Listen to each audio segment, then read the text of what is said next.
Менсур Пајазити, возачот кој пред 3 години смртно ја прегази 22 годишната Теодора Ристовска на пешачки премин во Тетово, доби затворска казна од 2 години, откако на првото рочиште од повтореното судење ја призна вината. Ваквата пресуда предизвика дополнителен гнев кај семејството на загинатата Теодора, кое ни солзи го проследи целото рочиште, а по објавувањето на висината на казната, нејзиниот татко истрча од судница држејќи се за глава. Тие велат, правдата за Теодора е далеко од задоволена.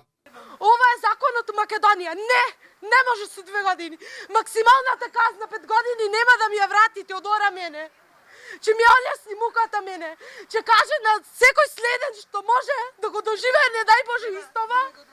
Че каже дека има правда. Ако стигне до максимална казна, че има правда овде ако стигне до максимална казна. Никаква верба во ова држава. Верувајте. Згаден. Како? Као човек сум згаден. Што да очекувам од ова држава? Кажите ми.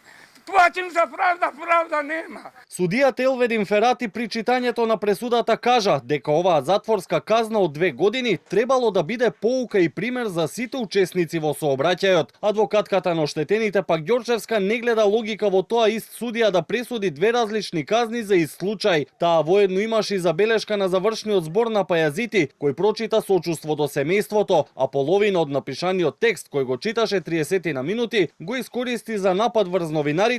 Оти го следеле случајот и известувале за него. Сметаме дека ценети се олеснителните околности на страна на обвинетиот повеќе пренатежнати се наспроти тоа што е на страната на правдата, а тоа е дека се договлекуваше постапката и тој ниеднаш не го призна делото. Тоа не беше изворно негова. Тоа е напишан текст. И вие самите што бевте присутни, јавноста што беше, не видовме дека нешто самиот си кажа, тој од срце да излезе како каење, жалење, тоа што треба да биде направено.